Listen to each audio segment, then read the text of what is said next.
اعوذ باللہ من الشیطان اللعین الرجیم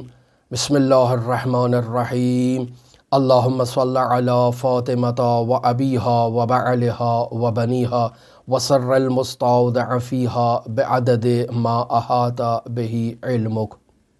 عزیزان محترم، حضرت صدیقہ طاہرہ فاطمہ زہرا سلام اللہ علیہا کی مظلومانہ شہادت کے ایام ہیں۔ ہم اس سے پہلے بھی اس درود کو جو درود فاطمی ہے آپ کی خدمت میں بیان کر چکے ہیں، اور بیان کر چکے ہیں کہ عظیم الشان عارف مرحوم جعفر مجتہدی حضرت فاطمہ زہرا سلام اللہ علیہا کے اسم مبارک فاطمہ کے عدد کو 135 بیان کرتے ہیں، اور تاکید کرتے ہیں کہ جو شخص حضرت صدیقہ طاہرہ فاطمہ زہرا سے اپنی مشکلات کے حل کے لیے 135 مرتبہ اس درود کی تلاوت کرے گا، خداوند متعال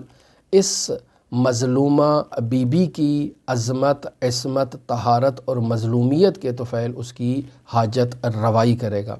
پھر ہم نے اسی درس میں یہ بھی بیان کیا کہ آیت اللہ ملا علی معصومی بیان کرتے ہیں کہ حضرت فاطمہ میں فاطمہ کے عدد 135 نہیں بلکہ 530 مرتبہ ہے، اور یہ عدد انہوں نے مرحوم شیخ بہائی رحمۃ اللہ علیہ سے نقل کیا ہے، اور شیخ بہائی کے نزدیک فے کے جو ہے وہ 80 عدد بنتے ہیں، الف کے 1 عدد بنتا ہے، طا کے 9 عدد بنتے ہیں، میم کے 40 عدد بنتے ہیں، اور پھر تے کے 400 عدد بنتے ہیں، اور اس طرح سے مرحوم شیخ بہائی رحمۃ اللہ علیہ نے 530 عدد بیان کیا ہے کلمہ مبارکہ فاطمہ کا۔ لہٰذا عزیزان محترم، جو شخص 530 مرتبہ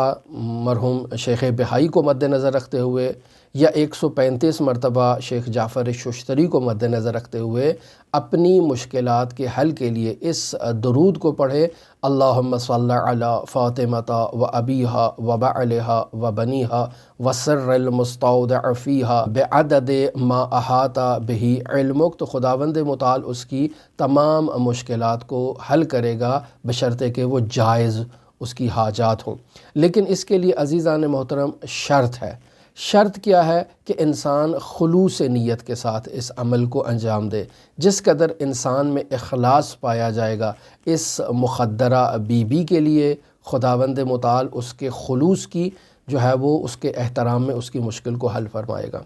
دوسری جو شرط بیان کی جاتی ہے وہ عدد ہے، یعنی اگر انسان مرحوم جعفر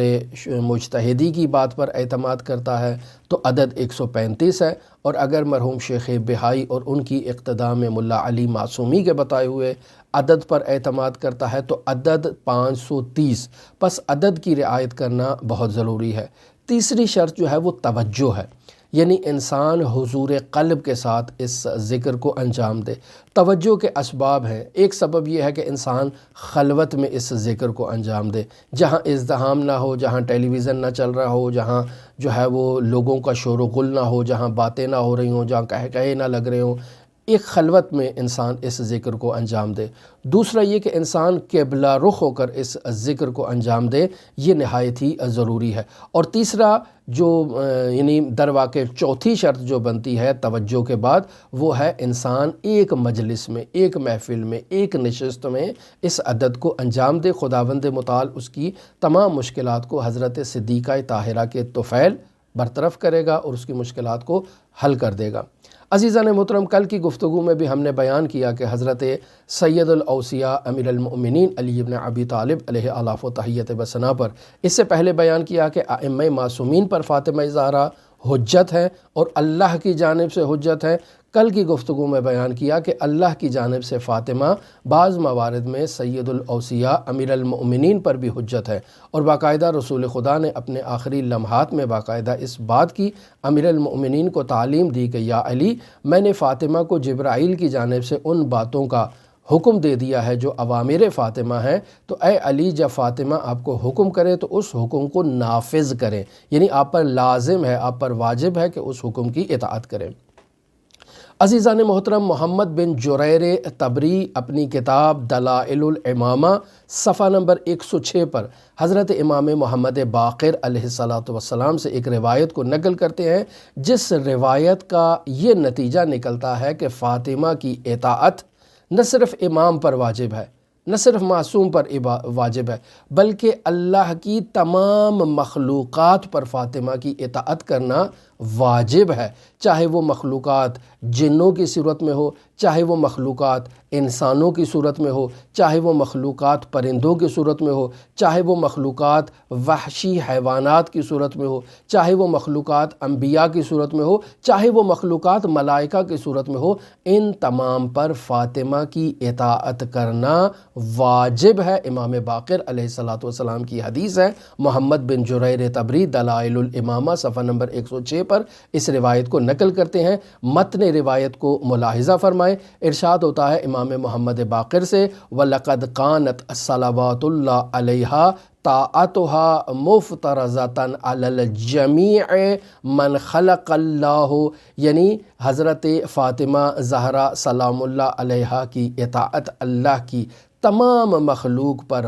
واجب ہے۔ کون سی مخلوق؟ من، اب یہاں سے مخلوق کو بیان کیا جا رہا ہے، من خلق اللہ، جس کو اللہ تبارک و تعالیٰ نے خلق کیا ہے۔ وہ اللہ کی مخلوق کون سی ہے؟ یہاں من استعمال ہوا ہے، جس سے اس مخلوق الہی کو بیان کیا جا رہا ہے، من الجن والانس، کہ اللہ کی وہ مخلوق جنات سے ہو یا انسانوں سے ہو، من الطیر یعنی پرندوں سے ہو، والبہائم یا وحشی حیوانات سے ہو، والانبیاء وہ اللہ کی مخلوق انبیاء سے تعلق رکھتی ہو، والملائکۃ یا وہ اللہ کی مخلوق ملائکہ سے تعلق رکھتی ہو، ان سب پر فاطمہ کی اطاعت کرنا واجب ہے۔ پس عزیزان محترم، فاطمہ ایک بے نظیر ہستی ہے، اللہ کی ایک ایسی کنیز ہے جس کی اطاعت کو اللہ تبارک و تعالیٰ نے واجب قرار دیا ہے، اور ہم اس مظلومہ مخدرہ بی بی کے عزا کے ایام میں ہیں، اور آپ تمام مؤمنین کو ایام عزا پر تعزیت پیش کرتے ہیں۔ اللہم صلی علی محمد و آل محمد وعجل فرج قائم آل محمد۔